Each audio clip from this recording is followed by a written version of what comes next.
Welcome to Just Verdicts with your host, Brendan Lupetin, a podcast dedicated to the pursuit of just verdicts for just cases.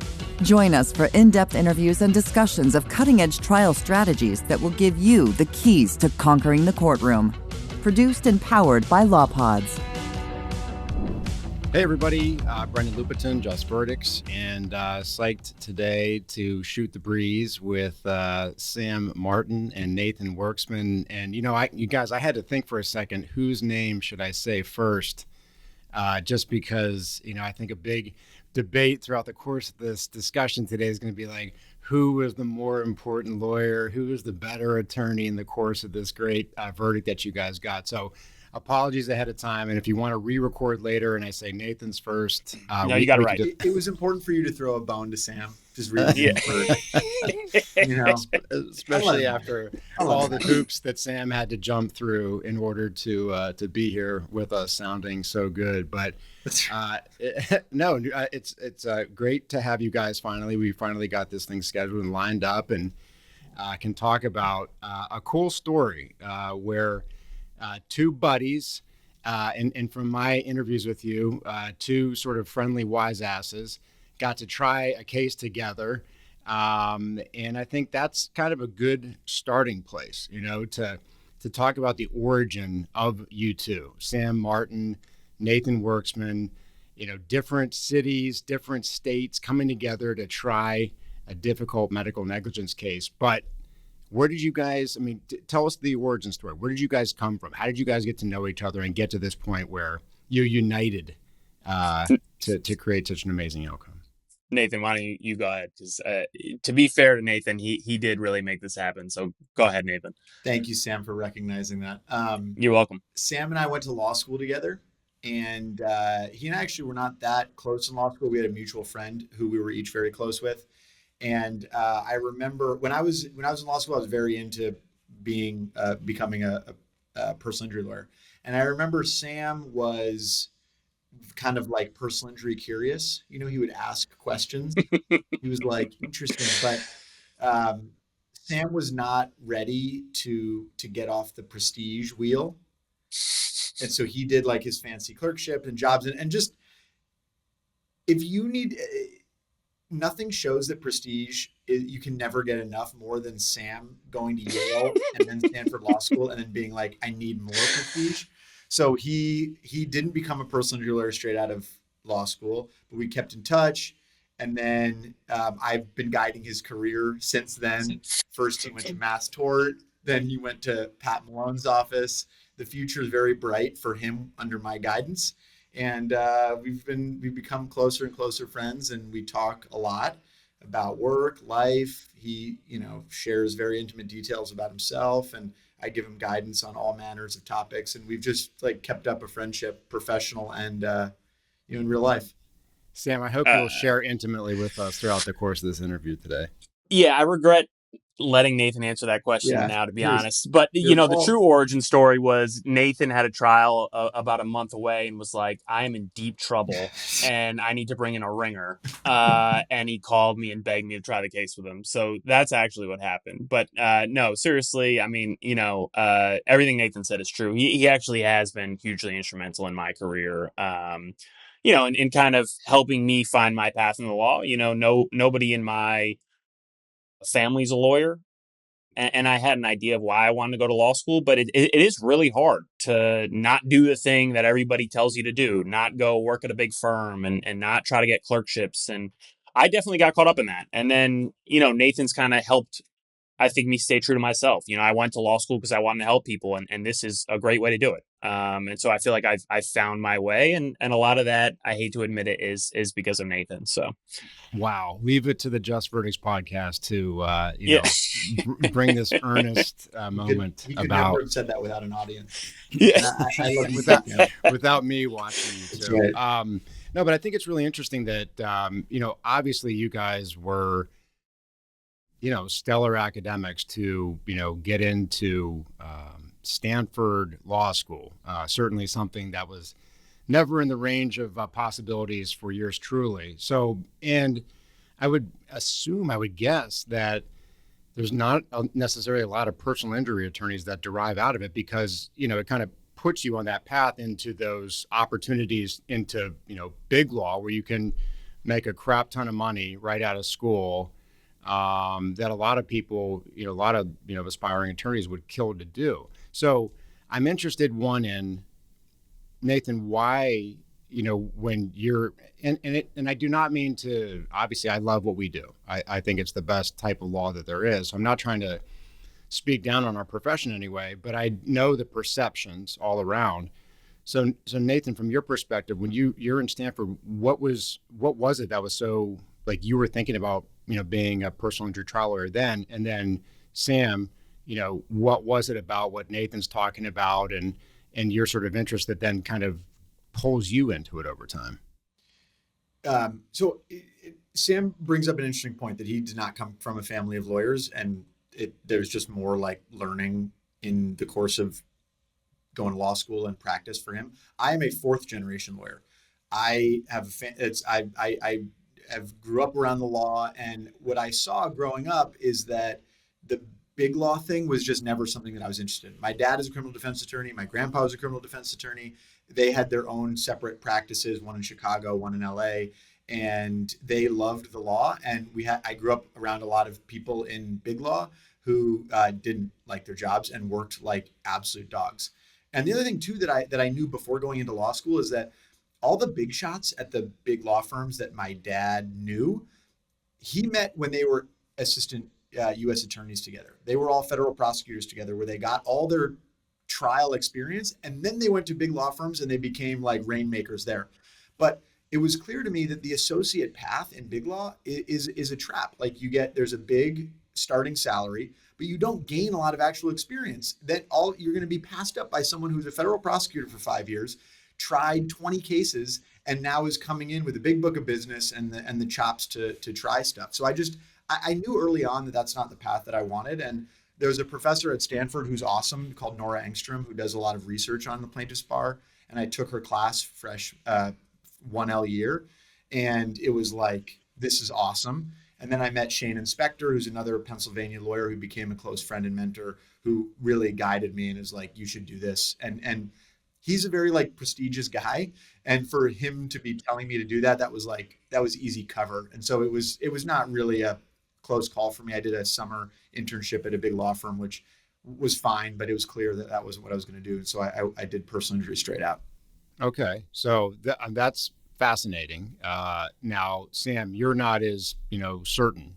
So, what takes you into the path over into this world? Yeah. A lot of self-reflection. To be honest, I was at, very fancy law firms, but the work I was doing, two of my biggest cases when I was on big defense law firms were representing large oil companies in climate change lawsuits and opioid distributors in the opioid litigation. And just the worst. That's gotta be super rewarding, and you feel good work. No, I'm originally from an old mill town in Rhode Island, West Warwick, Rhode Island. And actually, a lot of plaintiffs lawyers have heard of it because of the Station nightclub fire about 15, 20 years ago, which is So I grew up like 200 feet from that nightclub. Really old post-industrial New England mill town, devastated by the opioid crisis, like many places in the country were. But I think particularly hard hit were places like where I'm from. And I'm doing these cases and I'm like, this is just makes me feel terrible about myself. It wasn't meaningful work. And I saw the people who were doing this kind of work, you have to drink the Kool-Aid and convince yourself that you're doing something good. That's the only way to sleep at night. And there was no way I was ever going to be able to do that. And I'm not one of the self-righteous plaintiffs lawyers. I think there are really good people who do defense work. I met a lot of really good people at the firms I worked for. It just wasn't a good fit for me. And so then, I like I said, I started talking a lot with Nathan and thinking about what a meaningful life looked like for me. And that was representing all the people on the other side of all my cases that I was on. I was hoping we lost all those cases. And that just wasn't sustainable.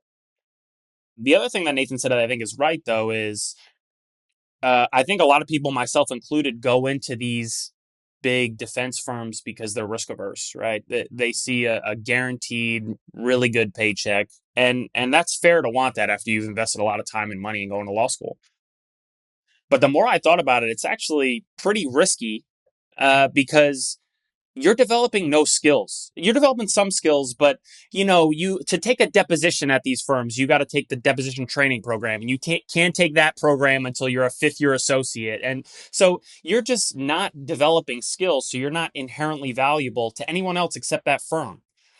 So if that firm fires you or doesn't make you a partner after 10 years, you're relying on them to make you a partner. And if they don't, then what? You don't have any inherent skills. You're not inherently valuable. So I just thought the way to actually build skills, do substantive work, was to do this kind of work. And I've done a bunch of trials now. In a short time, I've been a personal injury lawyer, and I've gotten a lot better as a lawyer doing real stuff that I never would have had an opportunity to do if I were, sitting behind a desk writing memos for some general counsel who's never going to read them.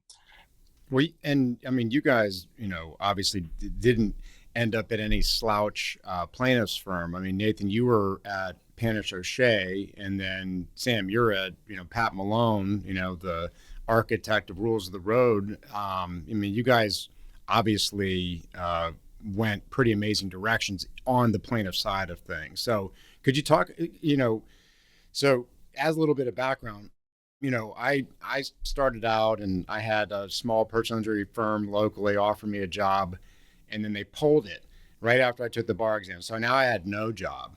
And then I did document review for like a year. And then a friend of a friend got me into a tiny practice where I could try a lot of terrible cases, and I got a lot of trial work that way.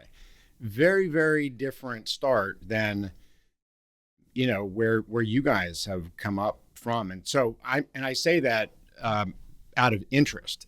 What was it like, Sam, what is it like at your firm? And Nathan, what was it like at Panish O'Shea? And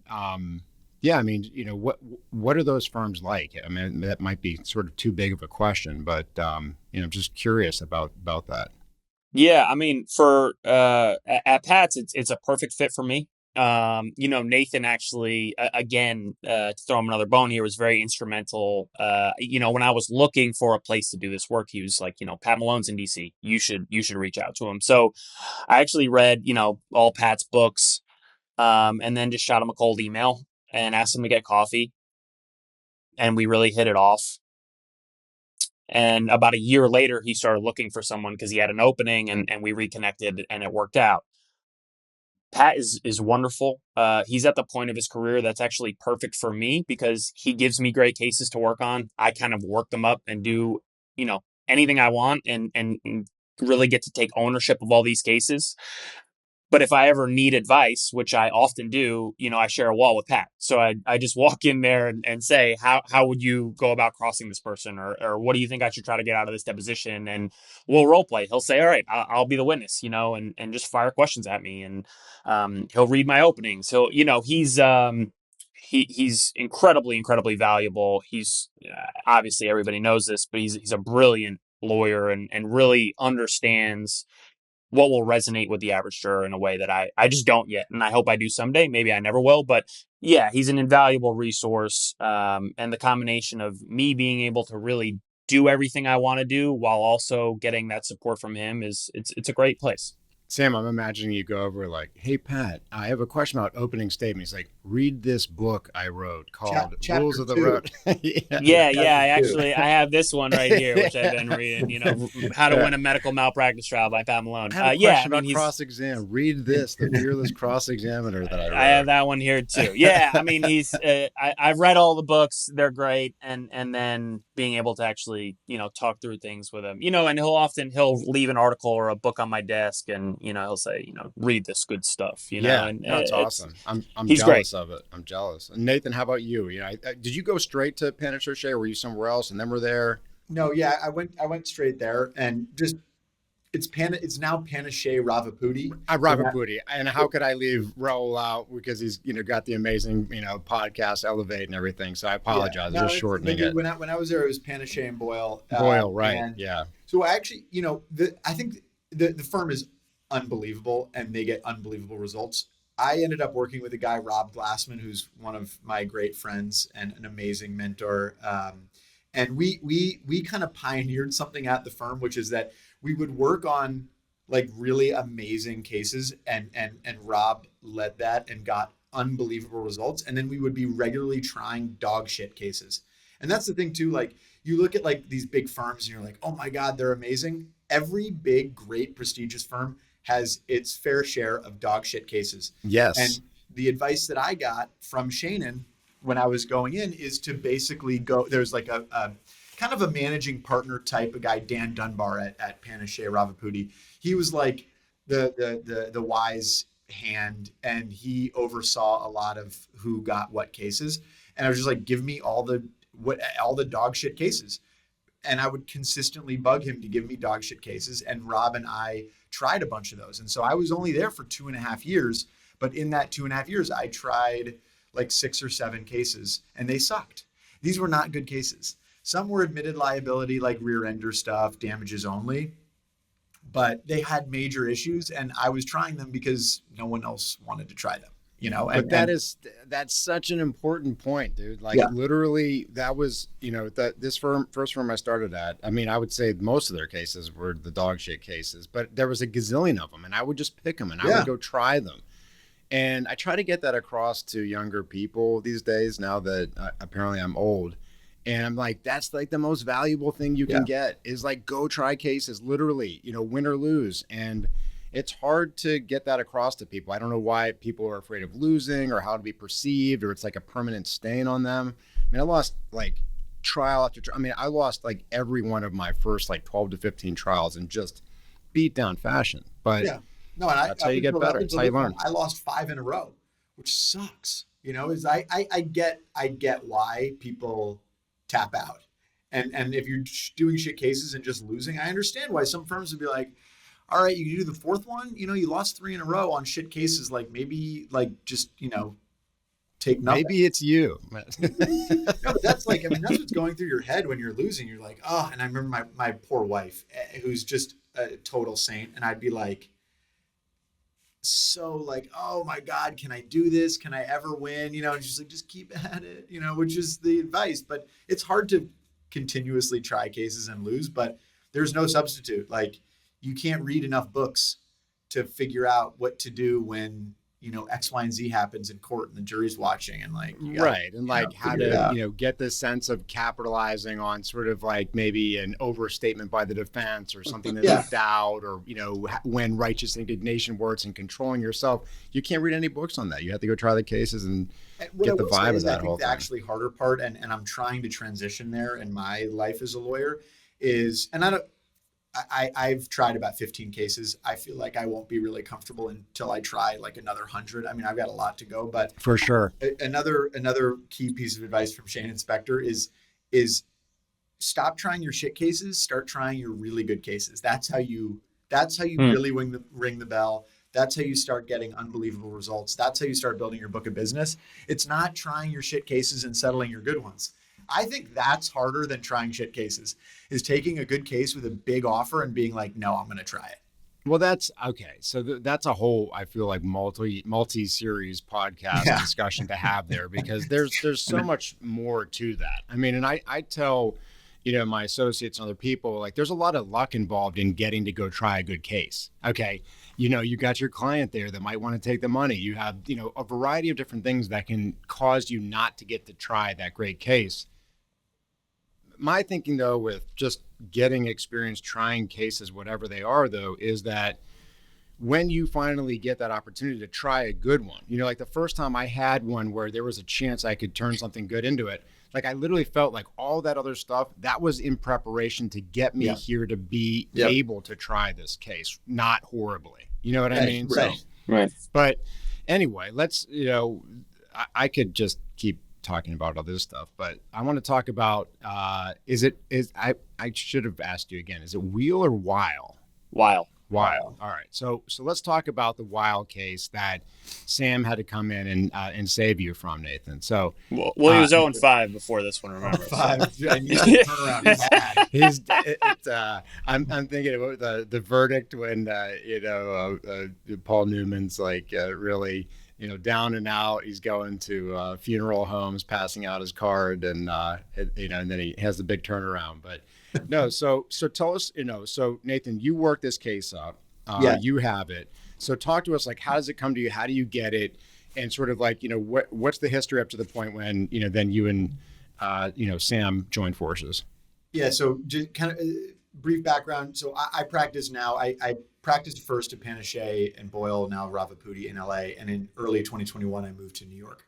I live in New York City. I practice now in New York. That's my base. I have a couple cases in Pennsylvania, but I'm licensed in California too, but I'm really a New York lawyer. And I joined this firm, Merson Law, and in January of 2021. And I just want experience, and I haven't done any med mal at this point. At Panachet and Ravaputi, I hadn't done any med mal whatsoever. And so there was this case, a wild case, which had there were 15 defendants, and which means there are a lot of depots. And so I was like, just give it to me. And I was assigned this case in September of 2021. I took all the defendant depots. I had no idea what the theory of the case was. I mean, I was really kind of bungling my way through the workup, but we were chasing an angle that ended up not being a real thing. But I'd gotten some good deposition testimony. I don't really have a theory of the case, but I feel like what happened is bad. And what happened is a 23-year-old girl, she has a feeding tube and she needs it changed. Why she has a feeding tube is as a result of allergies. The defendants argued throughout the case that she was basically making it up, that she didn't have real medical issues. She was getting unnecessary medical treatment. She goes into the hospital on December 13th to get an MRI related to another issue. She has a feeding tube change the evening of December 16th, which is a Friday. The feeding tube change goes according to plan. In the PACU, the post-acute care unit, her heart rate's high, blood pressure's a little off. They discharge her from that unit to the main floor, and very quickly she starts developing very severe abdominal pain. She's in a lot of distress.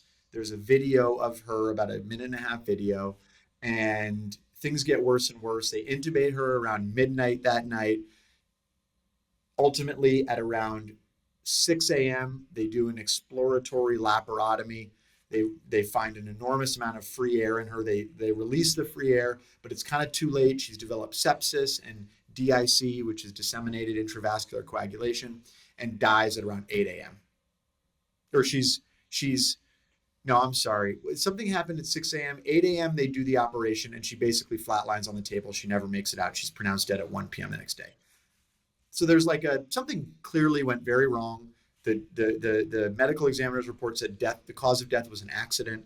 And there was a lot of finger pointing. I had settled with the hospital. I had let out all the other defendants, and the surgeon was the one remaining defendant. He was the one who had done the changing tube. He changed the tubes and had done the exploratory laparotomy. And they wouldn't offer a nickel. They never offered a nickel the whole time. So the trial's coming up. I've lost 5 in a row. I want to win. And also I realized in that process, I'm a pack animal. I don't like trying cases alone. And Sam was eager, and I'm like, let's do it together. He was like, sure. So we did. Awesome. So Sam, what's your thoughts when Nathan brings this to you initially? He's like, hey, I settled out all the good claims.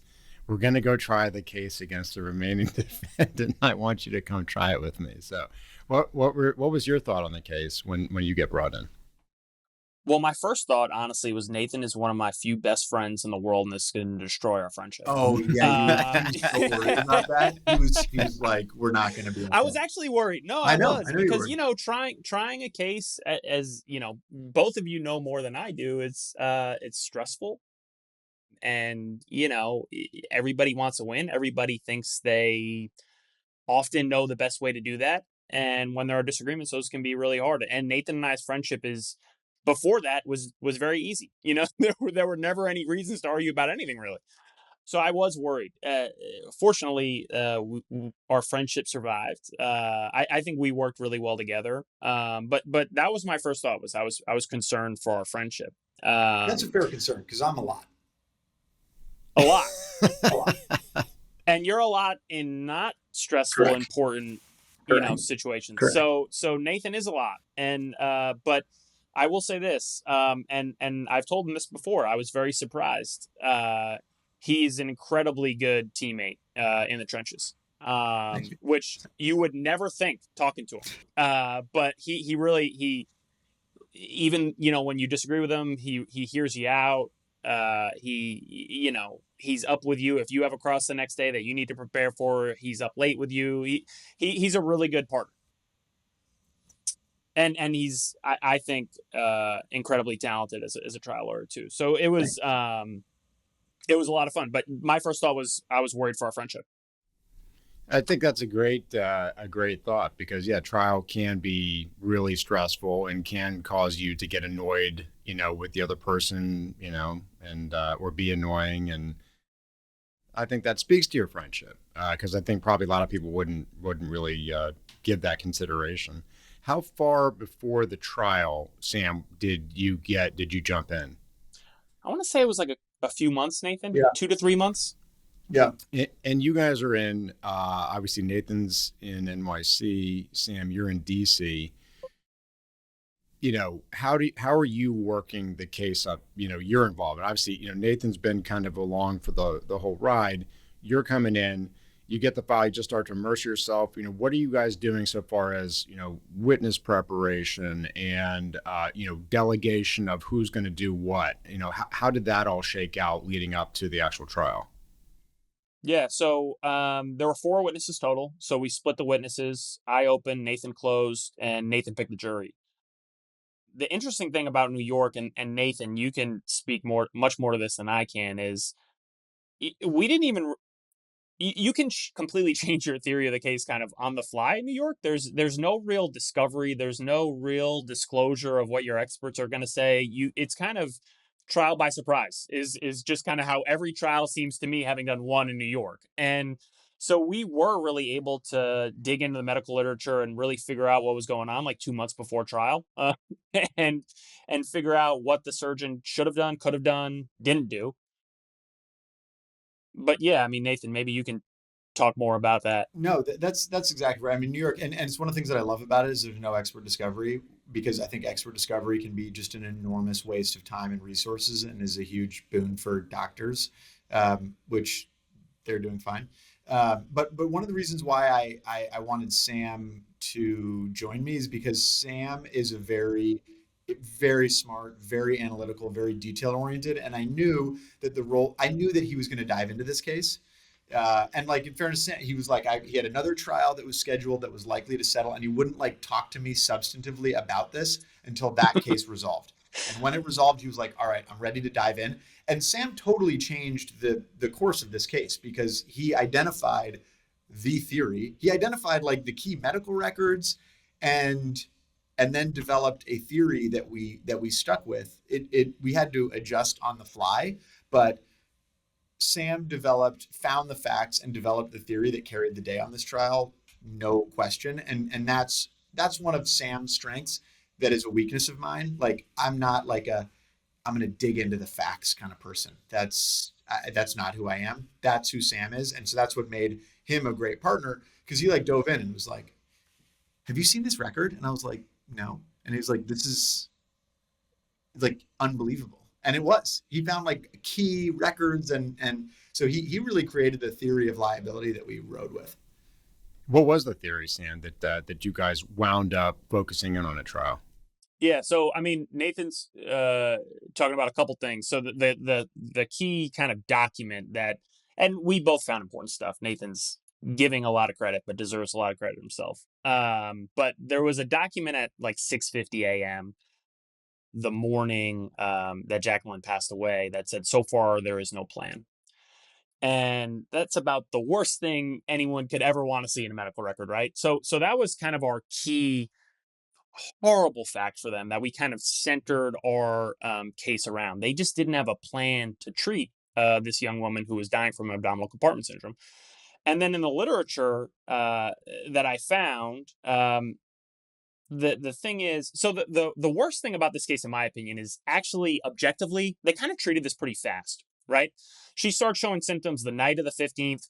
She's in surgery the morning of the 16th, and I could see a jury saying, things happen in hospitals. They got this woman in surgery the next day, the next morning. That's actually, they did their best here, right? But all the literature suggests that this is a really easy thing to test for, really easy thing to treat, and there are obvious symptoms.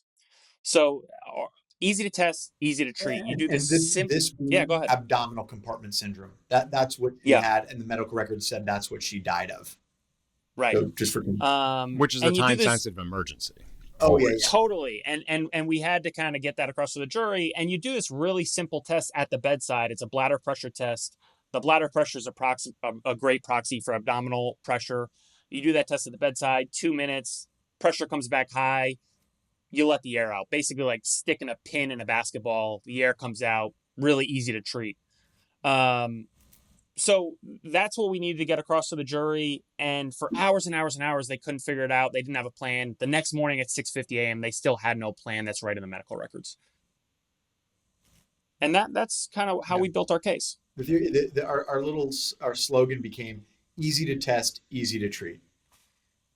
Because it's one of those, it's like brain cancer. Not easy to test, not easy to treat, and is fatal.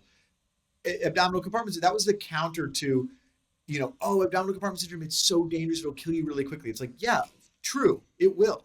But it's very easy to figure out that someone's got it, and it's very easy to treat it once you know that. So that became a tagline. Easy to test. And our Pat Malone kind of rules were, if there are also obvious symptoms of abdominal compartment syndrome. You get a really distended abdomen, it gets firm, you look pregnant essentially. You have a really high heart rate, you have low blood pressure, you have trouble breathing, kind of this constellation of symptoms all point to abdominal compartment syndrome. So our kind of like rules of the road, so to speak, where when a surgeon or a doctor sees these symptoms, they have to immediately do a bladder pressure test. And if that pressure comes back too high, you have to immediately operate. And that's a really easy operation. So those kind of were the rules that we built our case around. Now, Sam, when we talked earlier, I thought this was sort of interesting. I asked you, about how you worked, and I can't remember if you or Nathan did the opening, but as far as the structure of the opening, you did not have those rules right out of the gate. They were embedded sort of later in the structure of the opening. Can you talk about how the opening was structured and why you do it that way? Yeah. So I started with so I opened, Nathan closed, and Nathan picked the jury. So I started with the medical record that at 6:50 a.m. there was no plan to treat this woman. Because I thought, I'm reading Mark Mandel's book now about obsessed with just focusing on your best evidence, right? Yeah, so I actually am very proud of myself that I hadn't read that book before the opening. He's so a I savant. feel like He's not just to brag, a natural. But I was proud that I was like, oh, maybe I was doing something right here. But I just felt like that was such a shocking admission in a medical record that it would kind of predispose jurors to at least, jurors are biased for doctors, right? And I thought that would at least chip away at, how people viewed this guy and at least be open to accepting that he botched this. So I started with, so far there is no plan. This young woman was decompensating rapidly. She has all these telltale signs of abdominal compartment syndrome. They don't have a plan. And that's why she died, because they didn't have a plan. And then I took a step back and I said, okay, and here's how it happened. And then I kind of went through the chronology of events about how we got there and then how she died. And then I said, well, here's how it should have happened. Here's what if a doctor's doing their job the right way, Jacqueline would have lived. And here's what doctors doing their job the right way. Here's what they do. And then that's when I kind of got into the rules. But I will say, you were actually softer on that. You weren't so like, here's what they should have done. And maybe you're like reading the transcript and that's exactly what you said. My recollection is that you toned down, and in advance of this trial, I need to plug the Just Verdicts podcast. I watched your interview with Harry Plotkin, That's his name, right? Plotkin. Yeah. Yeah. Okay. I was like, oh my God, is it Plotnik or Plotkin? Plotkin. Yeah. And first of all, I used some of the voir dire stuff, which I thought was awesome in picking this jury that he talked about. But also he talked really quickly about openings. And I loved what he had to say, which is that like, don't want to tell the jury what the message I got from him is don't come on too strong with the rules. Like you want to let the jurors figure this out for themselves. And so Sam, my recollection is that the way that you framed it was more like, here's what could have happened. And then you kind of let the jury then decide this is what should have happened through the course of the case and then in closing. But so anyway. Quick plug. I did say that's what could have happened. You're right. Quick plug for Plotkin. I don't know if you've ever read his website, but he has all these articles that he wrote back in the day. Really? He stopped writing them and I actually gave him a hard time about it. I remember that. They're so good. I commend you guys to go. He's got probably about 30 articles on there. Okay. And they're solid gold. Nice. Okay. So Sam, you start out focusing on kind of that, the smoking gun, the I can't get over sort of fact of the case.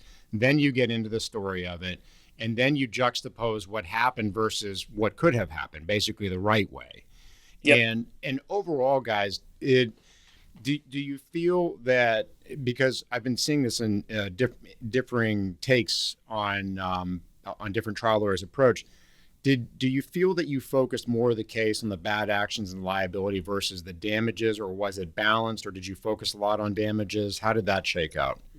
I didn't focus a lot on damages at all. I felt that the person they should hear from the most on damages was her mom. She could say it far better than I ever could, I think, and we'll get into her testimony. I basically said, look, because of all this, she suffered a ton in the last few hours of her life, and it was a terrible way to die. And you're going to hear a lot about that, far better than I could ever express it. So very, very little on damages. And the only other thing I did, which I haven't mentioned, is, I talked a little bit about what the defense was going to say and try to neutralize that. I think aside from the, fast treatment that I was worried about, this young woman was really sick. I mean, I'm not sure if Nathan talked about this when I had a technical issue, but she was on like 20 different medications. She had a ton of seizures. She had been hospitalized several times in the years leading up to this. She had a feeding tube already in her for a year. It was like a paragraph of. She had like Ehlers-Danlos syndrome, which was a disease of the connective tissues. She had Hashimoto's. She had like a host of medical issues. So I was really worried about, and the defense did argue this throughout trial, that they were saying, look, she was really sick. She was going to die. We did our best to help this young woman, and she was just really unhealthy and unlucky. And that's true, except for the fact that she didn't die from any of those other conditions. Yeah. And this was Nathan's idea, actually. I said, look, first of all, her medical records say that she had and died from abdominal compartment syndrome. Second of all, if you took the healthiest person in this courthouse and you pumped them up with air like they pumped up Jacqueline Weil with air, and then you left that air in there for, 12 hours, any person in this courtroom would die from that, just like she did. So all those other health conditions, they're irrelevant. Ask yourself why they're talking to you about this, Stylistically, how did you address undermining an opening? Like, did you do like the Mitnick, put it in context? Did you do the ball like before coming to trial? Or did you just say, hey, look, the defense, this is what they're going to argue, but here's why, we think they're mistaken? Yeah, I think I set it up with saying something like, I set up with something like, this case has been litigated for a long time, and I could be wrong, but, I think I've got a sense for what the defendants might tell you in their opening statement. And then I went through some of the things, and then, then I asked a lot of questions after I kind of presented it. After you hear this, ask yourself why they're telling you this. Are they telling you, did Jacqueline Weil, was she not entitled to a doctor doing his job the right way because she had stretchy skin? That's Ehlers-Danlos syndrome. It gives you like stretchy skin. Was she not entitled to good care because she had an underactive thyroid? So just try to ask questions to emphasize, when you really think about it, how ridiculous the defense was. But it could be really convincing. Yeah, and one thing about the negative, when you've got weaknesses that I really like. There's a lawyer in New York who's one of the best trial lawyers in New York. He's a guy named Steve Williamson. He and I learned this from him. He adopts all the weaknesses, and I think that was important when we were kind of talking about the case framing. We were never defensive about her prior medical history. We totally owned it. Like, it was not like, well, it wasn't even framed defensively. It was like, she had these issues. She had a ton of issues. She had this, she had this, she had this, she had this, she had this. And like, it had nothing to do with nothing. That was kind of, it wasn't even framed in a way like we were defensive about it. Owned it 100% from the beginning. And I think that was really important. And I think this was Nathan's idea too. I think I said in the opening, Jacqueline Wild was not the picture of perfect health. We are the first ones to admit that. We agree. Those other things just didn't kill her. Yeah, and I think that idea of taking it on rather than trying to run from it, I think a lot of times the defense, like, you hear so much of the defense, this sort of thing, like, your natural tendency is like, that's bad. We've got to get away from that, ignore it, fight it. And really, like you said, Nathan, in most of those instances, like, that should just become part of your story. Like, that's why this person maybe needed even better care or closer monitoring, or, it kind of flips it the other way. And I remember in closing, in opening, the defense lawyer said, and this is a quote, like, her other medical conditions are relevant and it's my job to prove it to you. And then it really never came up that much during trial. And in his closing in New York, the defense closes first and then the plaintiff gets the last word. So there's no rebuttal, but they don't hear your argument. He did not bring up her other health conditions in his closing, but I did. I brought them up to show that it was bullshit from the beginning, and that the defense lawyer did not meet his obligation, which he promised to do to the jury. He made a representation that he was going to do something, and he didn't do it. And so, like, that's how much we owned it. I brought it up unprompted. Like, I had an opportunity in my closing to not address it at all, and I chose to. And I felt like that was the right call, considering how the case played out and how it was proven very clearly that her other health conditions really had nothing to do with this. Well, tell us. Go ahead, Sam. And there was just one other thing, and Nathan, I don't know if you want to talk about this, that I kind of alluded to in the opening, but you really took and ran with in the rest of the case and in closing, which was before Dr. Al-Andawi operated on Jacqueline the morning of the 16th, there had been some testing to suggest that she was already brain dead at that point. Her Glasgow coma scale was, I think it was a 3, which means you're in a deep coma, essentially. The anesthesiologist before that surgery looked into Jacqueline's eyes and saw her pupils were fixed and dilated. In the medical records, it says her pupils are fixed and dilated, and it was communicated to the surgeon. And Jacqueline's mom saw the anesthesiologist look into her eyes, look really upset, and then go out in the hallway and have loud words with Dr. Al-Andawi, the surgeon. So I didn't lay it on super thick in the opening. I just kind of presented these facts and said, Dr. Al-Andawi, he didn't tell Jacqueline's mom any of this before he operated on her. And as you hear the evidence in this case, think about why that is. And then Nathan, and I'm sure we'll get to it in closing, did a kind of a brilliant job of juxtaposing there is no medical plan in the medical records with, he actually did come up with a plan to kind of cover his own ass. And that plan was to make it look like he did everything he could, but he actually ended up operating on a girl who was basically dead. So we just kind of put those breadcrumbs out there and then kind of I think going for it in the opening with this guy covered it up and operated on a dead girl could backfire because we hadn't really destroyed his credibility yet. But we just put it out there, and then we really built that case throughout trial. So tell us walk us through the trial. How does that kind of build throughout? And what were some of the other, you think, pivotal moments of the evidentiary part of the case? So Sam opened, and then I don't remember the exact order of the witnesses. Well, no. So then the defendant doctor we called first, I crossed him. cross is currently my least favorite thing to do. It stresses me out the most. And that's where I want the most practice. I had deposed him and he just came across horribly in deposition, but he was much more kind of feeble and gentle on the stand. He was an older guy. He was in his mid 70s, small, didn't seem like a bad guy on the stand. And so my cross of him was a little bit more gentle, but we hit a couple points. Like in his deposition, he refused to say that she was his patient. So I addressed that, the fact that he operated on her when she was dead, the fact that he had diagnosed her with abdominal compartment syndrome, because the defense kind of disputed that, even though it was in the records. That was our first witness. But I think the pivotal, in terms of, there were two key moments in the case. I think there was Sam's cross of the defense expert, which was just awesome. I mean, Sam destroyed this guy. And then there was playing the video. Remember I mentioned there was a video that the mom had taken of the daughter. It was like a 2-minute video, 1.5 minutes, of her very visibly upset, trying to get up out of bed, clearly not with it, in a lot of pain, saying I can't breathe. And the playing of that, there was actually a stupid evidentiary fight that we had about it, but we were able to play it, and there were jurors who were in tears.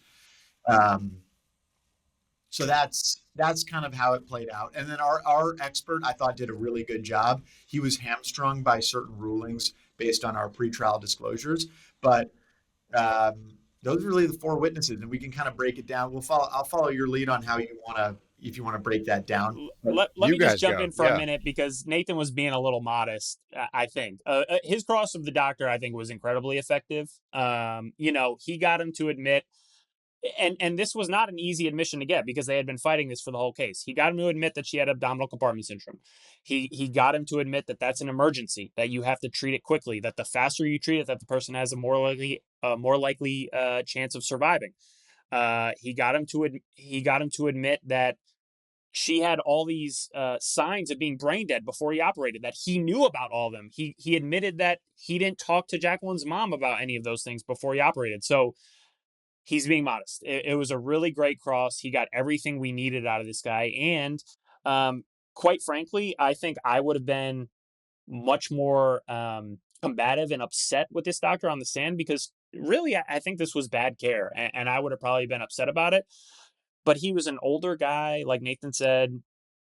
He was sympathetic in many ways, and I think the tone was fantastic. And I'll give you an example of this guy kind of being sympathetic. I left before the verdict came in, because I was actually going on my honeymoon the next morning. Oh, jeez. And as I was walking out, I had to kind of tell the court why I wouldn't be there. And as I was walking out, the doctor comes over and shakes my hand and says, "Congratulations on your wedding. I hope you have a great honeymoon." And I was not expecting that, but he wasn't a bad person. He was a nice guy. He was older. He was, pretty kind. And I think Nathan struck the perfect tone of just destroying his credibility while also not being a jerk to this guy that the jury would probably hate him for being a jerk to. Pretty good. Nathan, that tone, because, you see him in depo, he's combative, he's not a great witness. Was this just sort of observing him in lead up to calling him that you kind of realized how he was going to come off? Or was it within the first few questions that he's very meek, and that you're oh, this is not the guy to get aggravated with? It was a combination. I mean, in my trial experience, I've had a bunch of trials where I was doing cross-examinations and it got heated and I came across as a dick. And I think that a young lawyer being a dick, you have to be exceptional, I think, in order to get away with it. And I'm not an exceptional cross-examiner. And so it just I feel like I rubbed jurors the wrong way. And I had a juror once tell me that, twice actually. Once a juror told me that I seemed like someone who didn't play well with others. She actually voted in our favor, but was she was right about that, by the way. I don't like this style. Yeah. And then I had another juror who told me in a different trial, you're a little too much.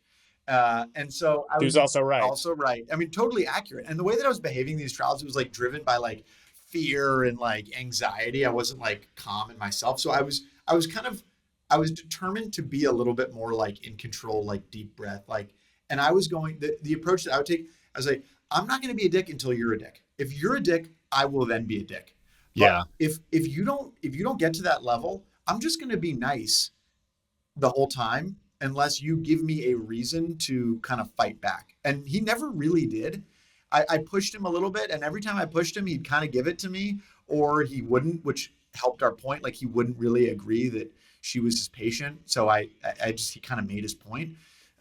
So I was ready to escalate if he did, but he never did. He was clearly kind of prepared to be more docile, and he was. So that cross goes well. You get a couple key admissions. You kind of make some of the points that you wanted to without, being a dick.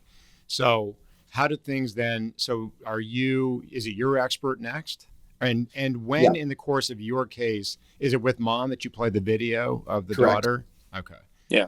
So your expert, just probably has to give you the basics that there was, deviation, and I'm just getting that sense because it's kind of like the big picture aspect of the case. Like from reading this, it's kind of one of those things that Nathan, you sort of alluded to this earlier, that you just kind of hear it and you're like, this doesn't feel like it should have happened, kind of thing. Like something bad happened. I don't know exactly what it is. And then you guys zero in on it. So, how critical, if at all, do you think your expert was in the case? I never we never talked to the jurors afterwards. So I really that's a good piece of advice in general. I don't think you should anymore. I used to always do it, but I think it's a mistake. I've heard that from a lot of different people. But what I think was most important about our expert is, honestly, I think it was kind of less what he said, but he conveyed, I'd say in his early 60s, good looking, very fit, tall, like strong jaw type. Very confident. Really good looking. Really good. Very confident demeanor. Not arrogant, but he was very handsome. And the message he conveyed was like, "This is not okay. What happened?"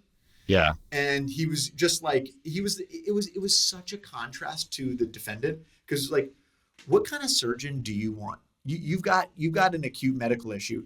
You want Alan Dowie, the little mouse of a defendant who was, really not that impressive, or like the kind of, good posture surgeon. And he came in with that like post surgeon vibe, like I'm in control, general surgeon. And I thought to me, that was the most compelling thing, was like just his presentation. And yeah.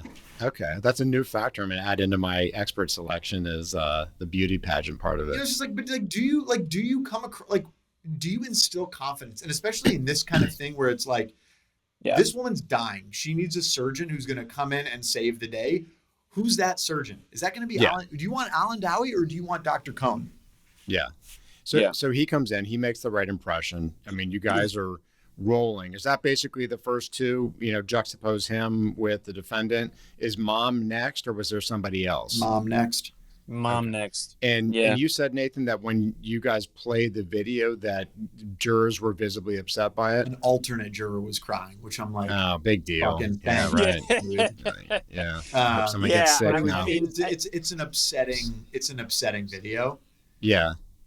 She, in the video, just to describe it briefly, Jacqueline's obviously really, really uncomfortable.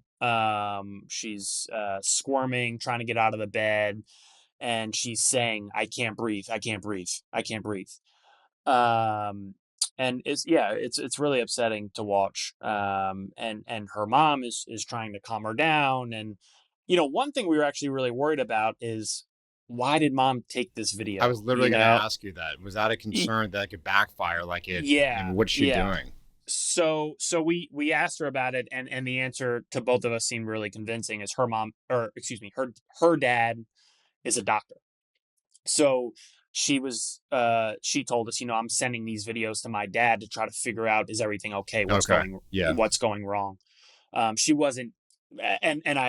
She was a wonderful person. No, not at all. She was a wonderful person, really kind, really honest, really genuine. I think that really came across. And she was not gearing up for a lawsuit here. She was trying to save her daughter's life. Yeah. So that answer was really convincing to us, made us not worry about it at all.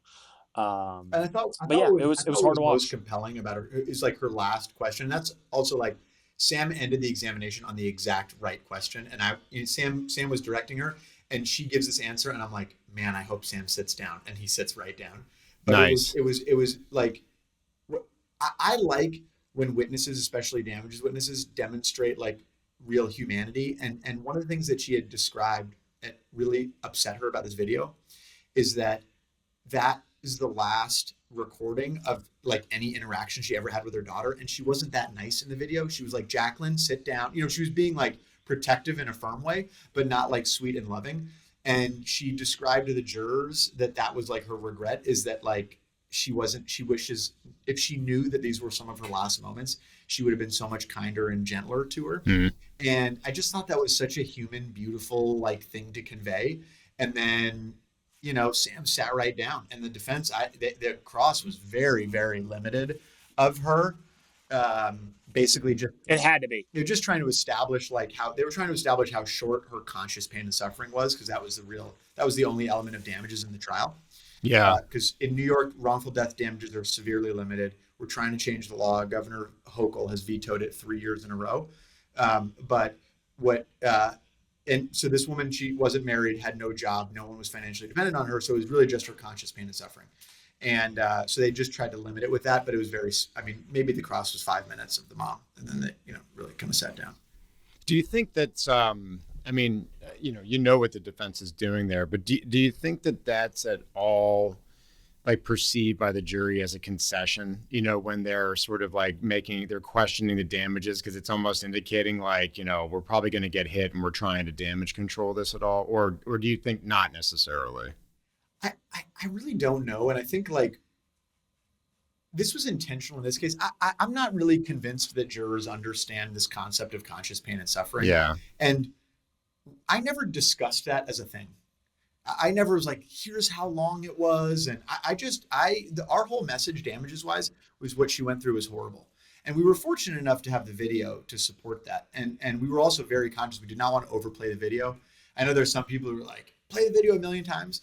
But like from a human perspective, if I'm thinking about like, I don't mean literally entertaining the jury, but like you're presenting a story to the jury, like you don't want to hit that too hard. And so that was our approach with that. We didn't want to hit it too hard. And I didn't bring up like, here's how many minutes or how long it is. We never got into the weeds on that ever. I would have if the defense had brought it up, but they really didn't. And maybe it was a concession. I just felt like the jurors were going to award based on what they thought was so horrible, not it was like, oh, it was this because long of that. This long. That makes sense. And I think the video, you're dead on. And I think you show it over and over again, desensitizes people probably. And two, it sounded like kind of a painful video to watch. So it's sort of like, then you're like, like, hey, let me hit you with it again. And then that could backfire on you. Just like, why are you making me watch this terrible video again? Right. And that gets to damages. Well, we can talk about. No, Nathan, I was gonna pivot to you to tell us what an amazing cross Sam did of the defense expert. I mean, this fucking guy got slayed. It was awesome. So Sam did a couple in New York. You can only cross-examine a witness with a piece of literature if that expert witness has admitted that it's authoritative. Yeah. That's the same Pennsylvania. Sam did a whole dog and pony show with that. That was fantastic. He got him all twisted around on what the cause of death was. And literally like this was a centerpiece of my closing is the witness flip-flopping on the cause of death. They tried to argue that it wasn't abdominal compartment syndrome when like that's what the record said. That's what the defendant had admitted it was. That's what the medical examiner's report said. And those are the two things that I remember. And it was ugly. I mean, the guy got fucked up. But Nathan, I think and Sam, you should talk about this, because I remember, you alluded to it just now about this idea of of confronting him with medical literature, and that, in order to do that, he has to accept it as authoritative. And if I remember correctly, he didn't, but you used it against him that way, right, Sam? Yeah, I did. I'm going to answer your question. First, I want to give a little credit to Nathan about how I started the cross, if you don't mind. Please. So I actually started. So one of the things that the defendant expert testified on direct about, and I thought it was pretty convincing, was that again, she had a lot of health issues. One of the things when you see all these symptoms is you're worried about a pulmonary embolism, and all these symptoms are consistent also with a pulmonary embolism. She had a lot of health issues going on. It was plausible that she was having a pulmonary embolism. You have to rule that out. That was the first thing on the differential. And one of the things in the case that the doctor did was he sent her for a CT scan. And we said, that's not how you treat abdominal compartment syndrome. You don't need any imaging. He's saying, yeah, but he did that because he's trying to rule out a pulmonary embolism, right? I was like, shit, that actually sounds, reasonable, right? You're working down your differential list. You're trying to rule things out, the most likely or the most deadly things you're trying to rule out.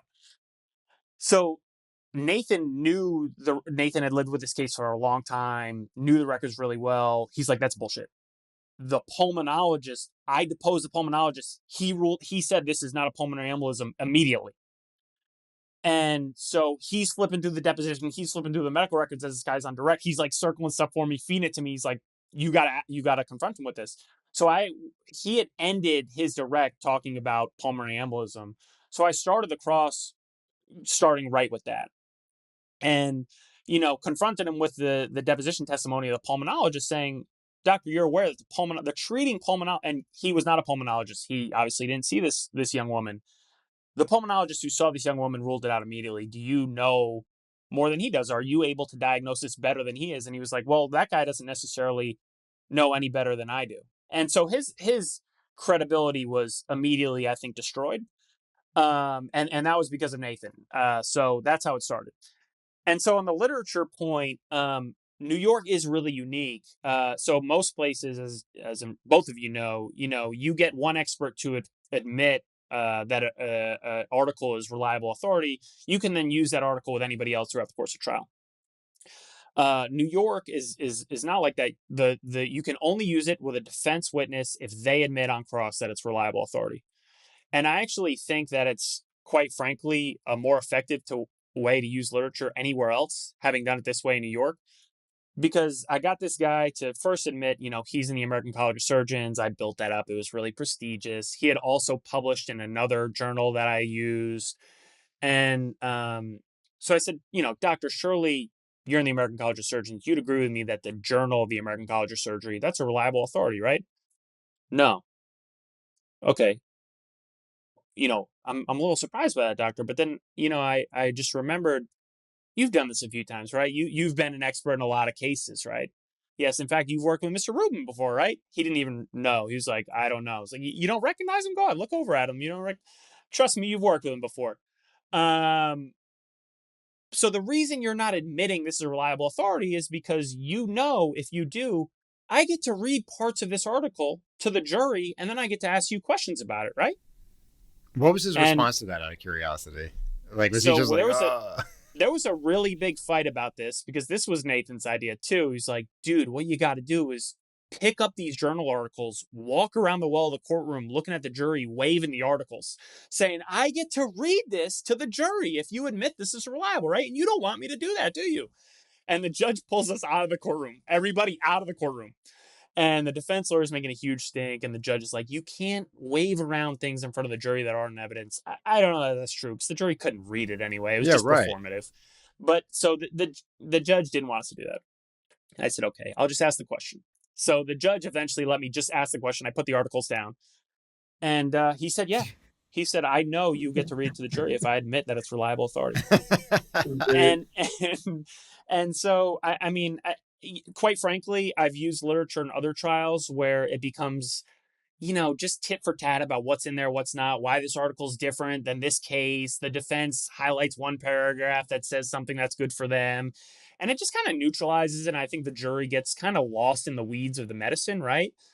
But this way, it's like, oh, they're trying to hide something. And then the jury gets to use their imagination about what's in that article. And some of those articles, quite frankly, weren't perfect for us. Like the defense could have found things in that article that were good for them. Yeah, they're never perfect, right? But it's perfect when it looks like they're experts just trying to hide things. Yeah, that's amazing. And did you go any further with it, or did you leave it at that? That look, this would be authoritative, right? The publication of like the prestigious organization that you're honored to be a member of. No, and then you confront him with the question. The reason you don't want to say it's authoritative because then I can ask you, did you then go any further with like suggesting some of the stuff in it, or did you just leave it there because that was enough to show this guy he does not want to talk about what's in here?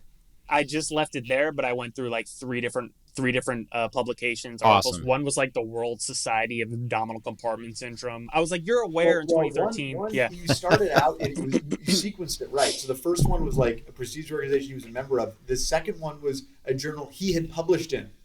Oh, awesome. I love it. So, he published in another journal and I was, I asked him, doctor, are you saying you would publish in a journal that's unreliable? Yeah. That's great. Then he started saying, nobody's an authority on this. I can't say anything's an authority because nobody's an authority. I was like, if nobody's an authority, doctor, how can you sit here and tell this jury you're an authority and that they should listen to you? And he's like, well, I might not be. Awesome. You got to admit he was not an authority. Oh, that's amazing. Yeah. And the other thing is he clearly didn't know what the defendant had said. So he said she didn't have abdominal compartment syndrome. And, I said, doctor, you're aware that the defendant in this case yesterday testified that she did have abdominal compartment syndrome, right? Are you saying he's wrong? And I think the ultimate testimony was he's right in his opinion and I'm right in my opinion. I'm trying to pull up my closing power. Can you still see my screen? Take it easy, Nathan. We're still talking about Sam's Cross. No, because it has it in there, and so I want to that page.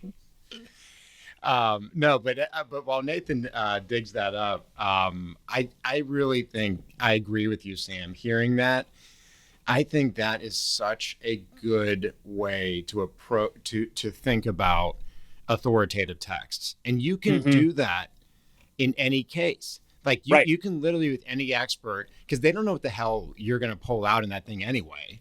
And they're never, ever going to say that it's authoritative because they know what they think you're going to do. Right. And then you can do that every time. Can I share my screen? Yeah, absolutely. This will be the first podcast that people actually want to, that they actually want to go look at the YouTube. Good. We got to drive people to YouTube. Breaking news, a big development on Just Verdict's podcast. Oh, shit. Let's see how this goes, yeah, Nathan. I mean, it's great. I think you're right, Brendan. All right, here we go. Can you see me? Here we go. Can you see this? Look at this. Yeah. Oh my God, we're multimedia now. Dude, I don't know how to zoom in. Hang on. Oh, there we go. Okay, so this is the sequence in the cross. Okay. Let me just read it. Question. Yeah, please. On his operative report, it said preoperative diagnosis, abdominal compartment syndrome. Postoperative diagnosis, abdominal compartment syndrome. He got those two diagnoses wrong as well. Answer. I would go along with him on that. Question. You would go along with him on that? Answer. I can't argue with him. Correct. Question. You just told me she didn't have abdominal compartment syndrome. Answer. I don't think she had abdominal compartment syndrome. I think he felt she had abdominal compartment syndrome.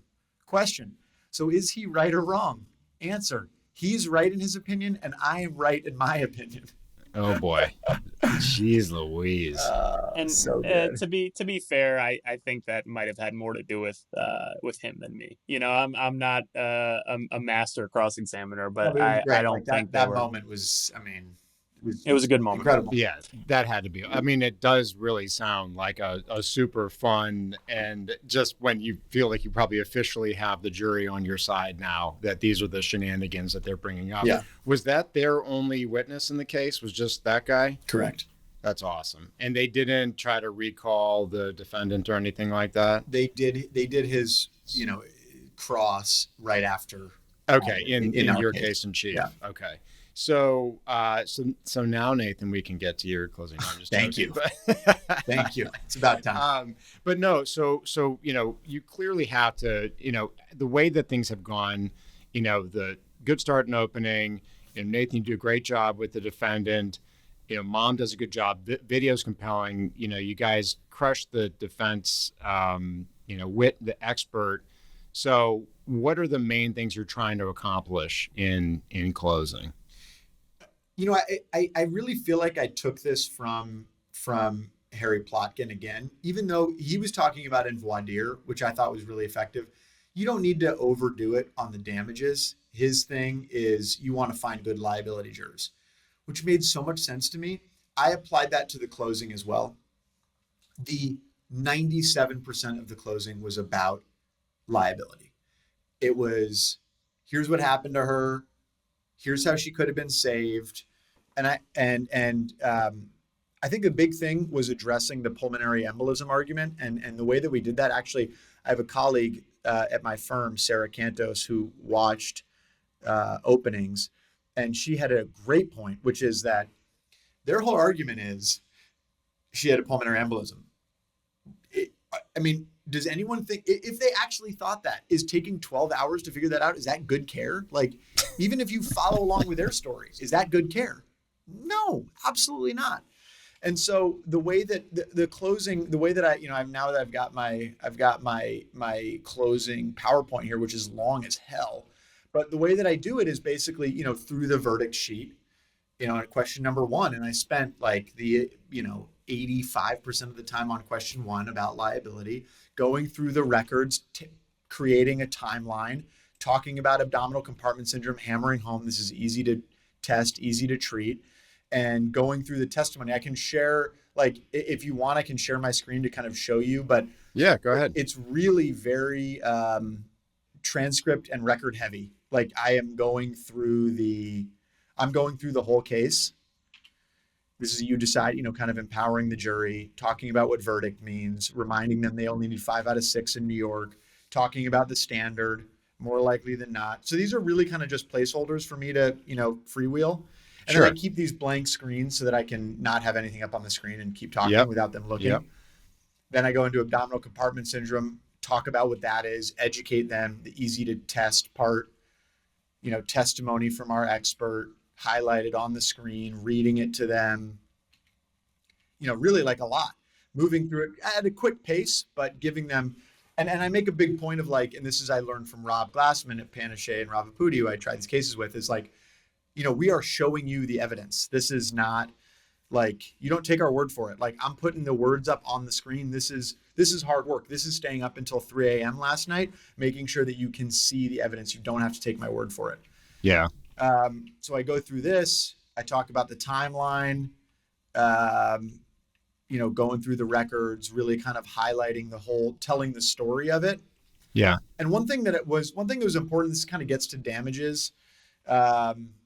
I didn't want to, I think that's really kind of all there is to see on the, So that was kind of all there is to see about the PowerPoint, but there were 2 things that I thought were important in damages. One, I like finding very specific things in the records with regard to damages and kind of magnifying them. And I think that that's like a standard kind of case theme. It's the same as like, you find I can't get over that point. The thing that kept on coming up in this case is that her heart rate was between like 145 and 155 for a really long period of time. And I think that was, jurors were desensitized to that. So in talking about her story, I like stood up there and I looked at all the jurors and I started basically, I was like, you know what 150 beats per minute means? Like, we've heard that a million times, but you know that, and I was just like, just like pounding my chest, like making eye contact with every single juror. Like, that's what this is. And I spent like, like a minute. Like, imagine what that must feel like to have that experience. It's not just a number. Like, that's what she was going through when you're seeing 150 beats per minute. And then, hammered the defense expert. I put up what I showed on the screen earlier in red was his, well, let me back up. I take through the timeline. I talk a little bit about our expert, his argument, and then I go through what I call the frivolous defenses. That's something that I like, there are frivolous lawsuits. I want to kind of own that. Here are frivolous defenses. Yeah. Take them through each of the things. And one of those was that she didn't die of abdominal compartment syndrome. And so I put up that page of that testimony, and it's nice it was all on one page. And I read each question and answer and kind of like gave context, like a gallery. I'm like, okay, Sam's asking this question. He's denied it in his direct. That's what he thinks he's going to say. She didn't have abdominal compartment syndrome. But then he says he does. Sam's confused. He asks him again, you think that she did have abdominal compartment syndrome? I can't argue with him. But you just said that she didn't. And then, it's like, this is, ladies and gentlemen, this is what you call a flip-flop. I mean, here's someone who on direct examination can say something, but when push comes to shove and he gets a little pushback, he wilts. He flip-flopped right here. Like, you don't see this in every trial. This is like from the movies. Sam destroyed him. So that was kind of the last kind of liability argument. And then damages, I played the video once and she says, I can't breathe. And I was going to try to kind of tie it into, I'm like, we've seen in the news, people say, I can't breathe. Immediately got an objection, and it was like sustained before he could finish the defender objection. But what I said, you play the video, and I said, the irony of someone saying, I can't breathe, is that they literally can breathe, right? If you can't breathe, you can't speak. But what Jacqueline meant when she said, I can't breathe is, I'm not okay. I'm in pain. Something's wrong. I need help now. That's what Jacqueline meant, and she didn't get it. It took, from there, it took 8 hours before they got their first set of imaging. It took even more time before they operated on her. It's not good care. She didn't get good care. And I learned this from Ben Rabinowitz, who does this. He ties in liability to damages. And listen, when the damages are a horrifically painful death, you don't need to hit it too hard. Like, I've tried cases where there's negative MRI and it's like just complaints of back pain that are sporadic. You got to really do some work on damages in those cases. And a lot of the case becomes damages. But in this case, I mean, we had the fortune of the video and the records, and then she dies. So I just didn't want to hit it hard. And so I just kept on kind of weaving back in, like, this should not have happened. She didn't need to get to this position. She's here because she got bad care. And that was it. Yeah. And then I asked for $3 million, and I didn't talk about time at all. I just said, what she went through is $3 million. Is that too much, too little? You decide. That's not my call. Did you go ahead, Sam? Yeah, I just want to jump in and add a couple things about Nathan's closing. Because like you said, we were up until about 3 a.m. doing it the night before. And one thing I was worried about was, it was very document heavy, like Nathan said. And he probably had like 150 slides. Like, I don't know how many it was, but it was a lot. And I was, one thing I was worried about was like, this is going to be a snooze fest, like we're just going to be reading documents, 150 slides, going to go on for a long time. Nathan really, really does have a presence with the jury. And he went on for about an hour and a half, and everyone, and this is, I'm not just saying this, everyone was locked in the entire time. And I actually was very confident that we were going to win, because when Nathan got up, and we didn't talk about voir dire, but in New York, voir dire is, this is like kangaroo court to me and made no sense, but they just put you in a room, just the lawyers, no judge, and they say, let us know when you have a jury. And it took us 2 days, and we picked the jury. So Nathan had spent a lot of time with these jurors already and developed a really good rapport with them. And when he got up to start his closing, the juror I was most worried about, huge smile as soon as Nathan got up to start talking. And I was like, okay, like we're in good shape. Feeling good. And, as you can tell, he's super charismatic. People really gravitate towards him when he's speaking. And he went on for an hour and a half, and everyone was just locked in. So I think if you are going to do, a long document heavy closing, you just have to be really talented. And Nathan is, and he really had their attention the entire time. A couple of small things that I think I really liked that Nathan did that I'm going to steal, for myself is, when he was talking about burden of proof, I always, 50.1% people say, or like do the scales. The feather, right? Yeah. And it just doesn't resonate with me. Like, that's not how people actually make decisions, right? Nathan said this thing that I'm going to steal. And he said, it basically means if you look at all the evidence in this case, and at the end you go, yeah, probably, we win. Probably she probably didn't get good care. Then we win. I took that from Bob Simon. And I was literally just gonna say you got that from Bob Simon, because I got Bob sent me his slides a long time ago, and they had the probably on it, which is good. I mean, but it just makes sense at a visceral level. That's how people think, right? Yeah. And that's funny. I really liked that a lot. So it was not Nathan's original idea, but I'm going to steal it from him nonetheless. And, it's a great point. I'm just going to say, like, again, just to emphasize, he already talked about this, but the pounding on the chest thing. Yeah. He started, and I was like, what the hell is he doing? Everybody. He doesn't always do that? No. And it reminded me of the scene in, like, Wolf of Wall Street when. Totally. It reminded me of. But he was so right. The numbers were meaningless, but people understand the feeling of their heart pounding in their chest, and they don't know the number, but they know when it's going fast, right? And so that's kind of what he did. And he did it for so long, and he looked at each juror, like he said, and every juror, I mean, I think, 4 of them, their mouths were just like hanging open. It finally, for the first time, it became real what this young woman was going through. Yeah. So it was brilliant. He did an incredible job. Awesome. Thank you, Sam. You're welcome. How long were deliberations? They deliberated like maybe an hour Thursday afternoon, hour and a half.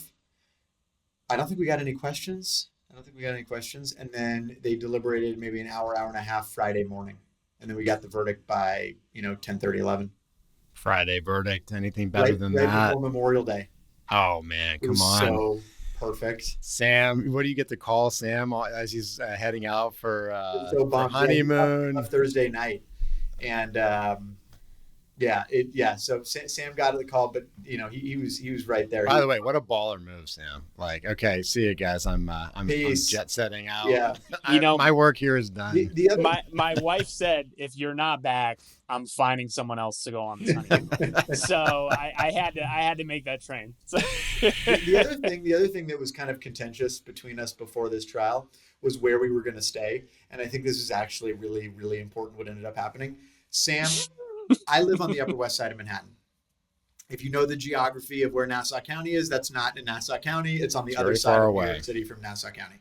And it was about an hour and 10-minute commute via train. Sam initially had wanted to stay in a hotel.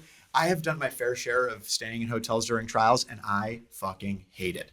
Yeah, I try to avoid as much as I can. I'm with you. If you can avoid it, do so. And Sam, we had an extra bedroom in our apartment. Sam stayed there.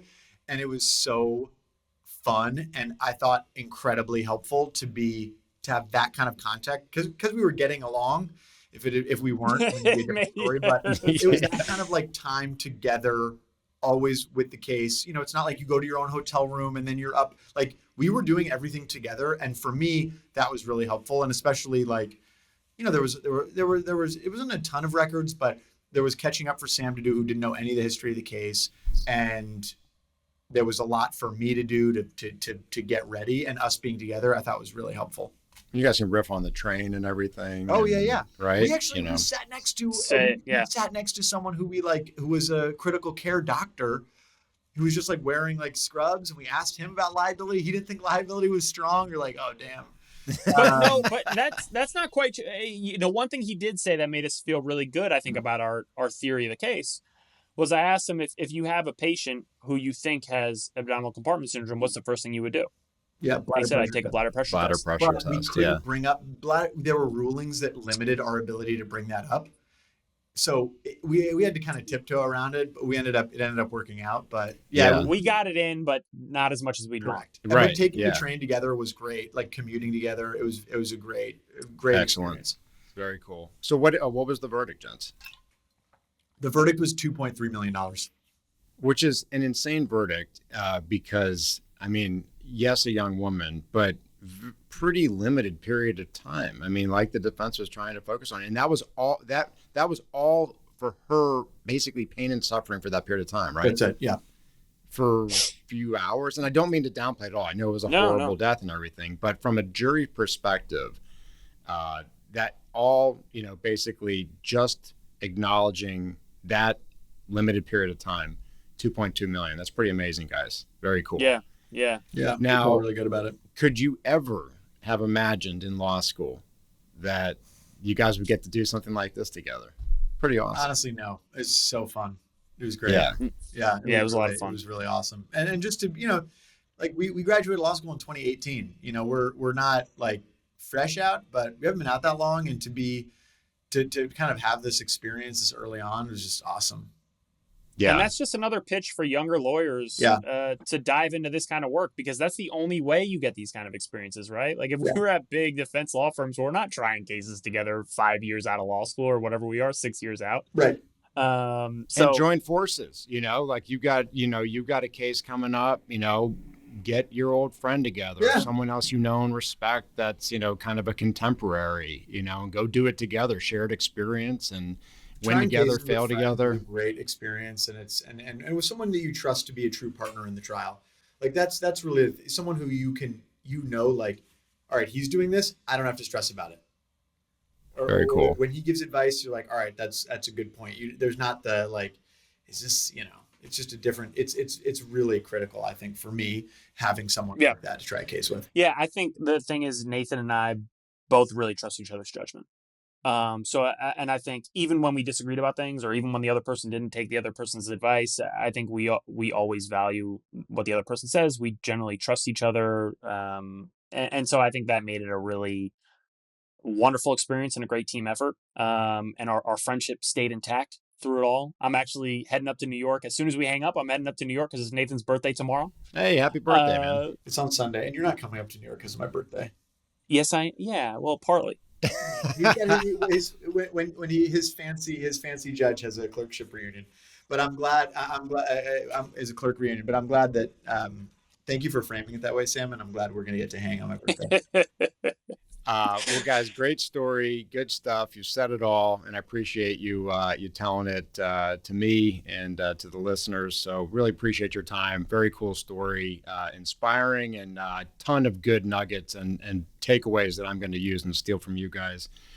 Gents, if anybody wants to, experience co-counseling a case with one of you in New York and DC, wherever, what's the best way for them to get a hold of Sam and Nathan these days?